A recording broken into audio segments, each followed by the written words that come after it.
Could the next All-American football player be on the Gophers football roster right now? And also, why are these transfer portal Gophers continuing to look at other Big Ten schools? What? We'll talk about it today. Hey, You are Locked On Golden Gophers. No matter what we're going to do here, we're just going to keep rowing. Your daily podcast on the Minnesota Golden Gophers. However it turns out, we're just going to keep rowing. Part of the Locked On Podcast Network. Your team every day. We're just going to keep rowing, and keep rowing.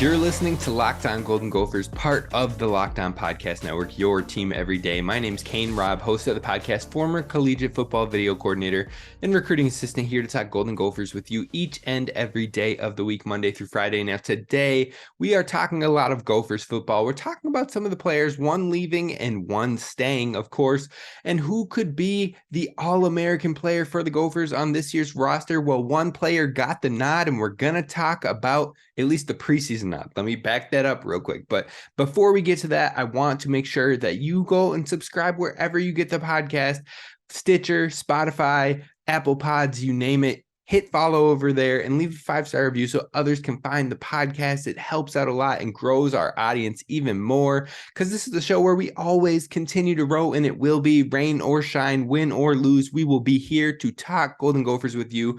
We've got some big things in the works. We've got some new graphics to work into the show here coming up in the very near future. I've also got big plans with some guests into the next season, as well as some off-season plans as well. So you're not going to want to miss any of this.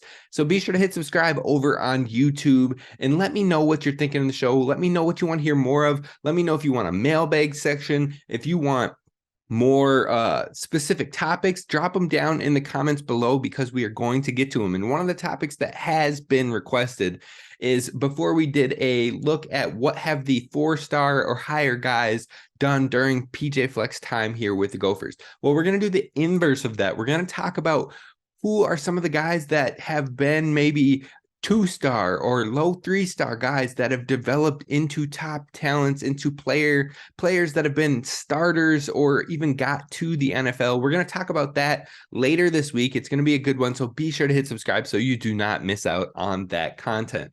But let's get to what we are talking about today.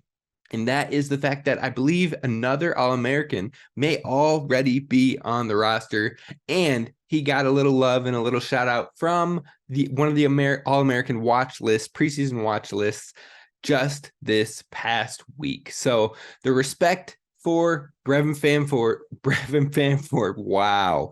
I'm out here like the announcers in the games. Brevyn Spann-Ford. That's my guy, and I just tripped over his own name. Anyways, the respect for Brevyn Spann-Ford is coming through early, and I'm 100% here for it. Now, for those of you who listened to year one with us with the podcast, you already know we do a prediction show here with Tristan Spann-Ford, Brevyn's brother, once a week during the regular season, hoping to continue that this season. And you know it's going to be absolute heat and better here in year two. So we're excited for that, but we're also excited to gas Brevyn up a little bit more, because it's all earned. I mean, well earned. The progression that he's had from year to year to year is great, and that's with limited opportunities and limited touches throughout a lot of that. So that is awesome. And Walter Camp has announced that the Gophers tight end is a preseason second-team All-American for 2023. That's love. That's respect. And Brevyn was that guy. In fact, he was a Big Ten honorable mention last year, which I am still salty about, because if we're being honest, he absolutely should have at least made the third team when it came to the all Big Ten selections. You're looking at Cade Stover got the third team selection, and he had no business, none at all, of being in front of Brevyn, with the only statistical advantage that Cade Stover had at all over Brevyn was he had 3 more touchdowns. 3 touchdowns. That's it. On a team like Ohio State that passed the ball over 110 times more than the Gophers and was one of the highest passing offenses in the entire country. But his 3 more touchdowns. Yep, just sprinkle those 3 touchdowns on there. Oh, yep. Third team. There it is. I mean, come on. Brevyn was third in the Big Ten in receptions by a tight end, third in the Big Ten in receiving yards by a tight end, first in the run blocking game in the Big Ten by PFF, second in the receiving game Big Ten by PFF as far as grading tight ends goes. He had a 70% reception rate last year, catching 42 passes on 62 targets, 497 yards, and 2 touchdowns. He was the 4th highest graded blocking tight end in the entire nation and the 12th highest graded receiving tight end in the entire nation. And you're telling me that Cade Stover, because he got 3 more touchdowns, goes in front of him. I mean, make it make sense, folks. It doesn't make sense at all. Now, he was rated the 4th overall tight end by PFF when it came to their grading system. Number 1 was Michael Mayer, and he is off to the NFL. Number 3 was Dalton Kincaid, and he is off to the NFL. Number 2 plays for Army, but he only played 45 snaps passing, and 17 of those 45 were pass blocking. So he's not really a receiving threat. He is an absolute, true, dominating pass or blocking tight end. So overall, Brevyn is one of the best returning tight ends in the nation. And even looking not just at last year, if you look at the year prior, he was 79.3% reception rate, 23 catches on 29 targets with 296 yards and a touchdown.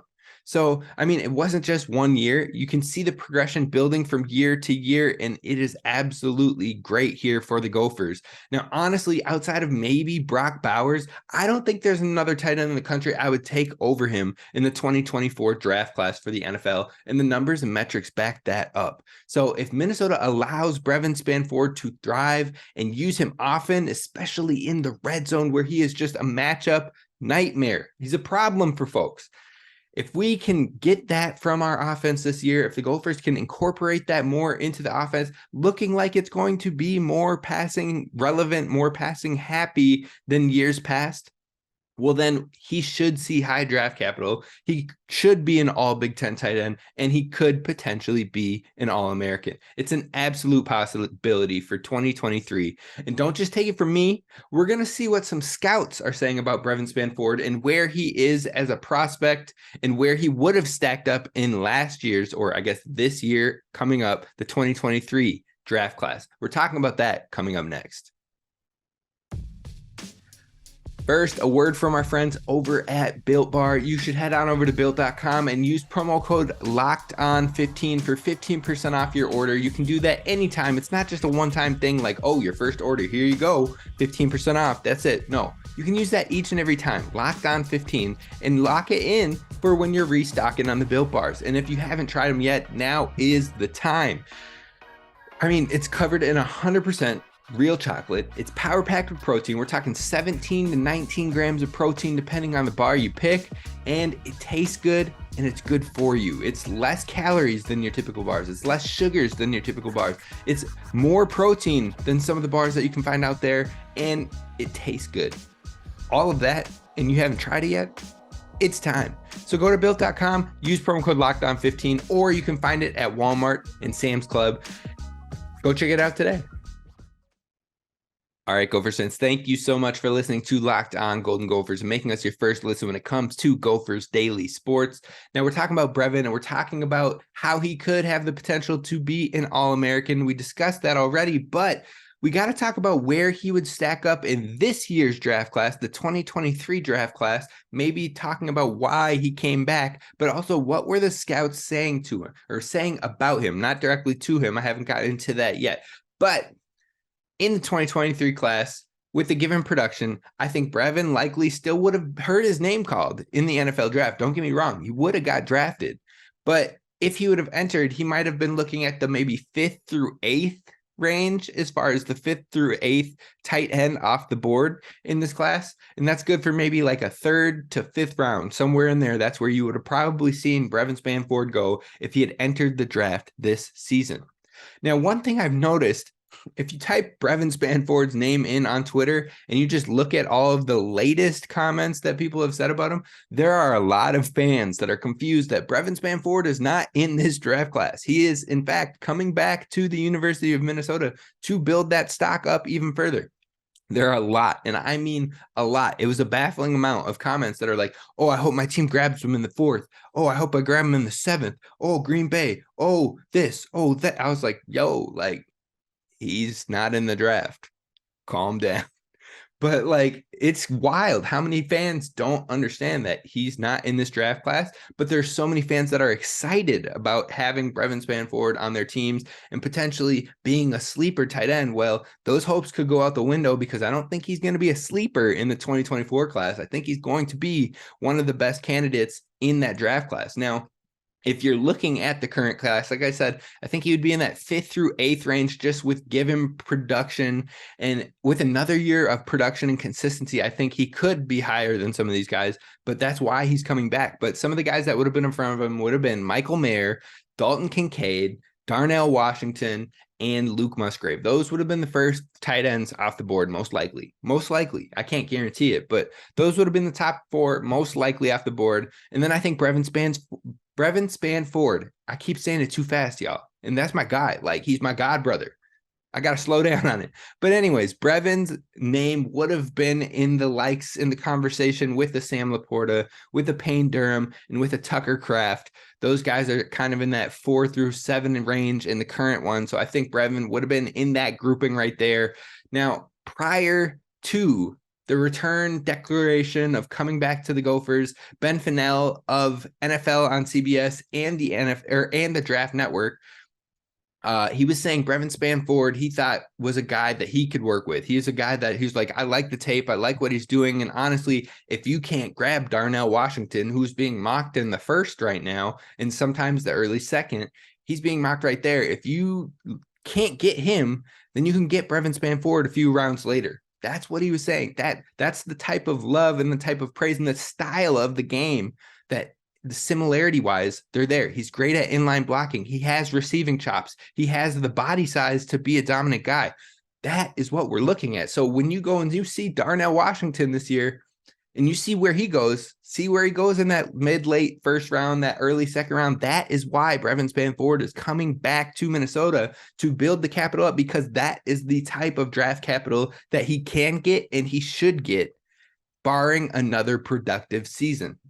So overall, it should be exciting for Gophers fans knowing that and knowing he's coming back. So like, he's like, Coach, I want to come back and I want to get featured more. That's what it tells the fans. That's what it tells everybody else out here is, look, I'm coming back. I'm willing to do this, put on for the team, but I also want to achieve my dream. And Coach is going to want to help him. Coach is going to be like, okay, let's get the ball into his hands. Let's scheme it up to him more. Him, Chris, we got to get him going. Daniel Jackson, they're all going to find a way. And then you see that, you look at that, and you see Ethan Kaliakmanis, the talented quarterback himself.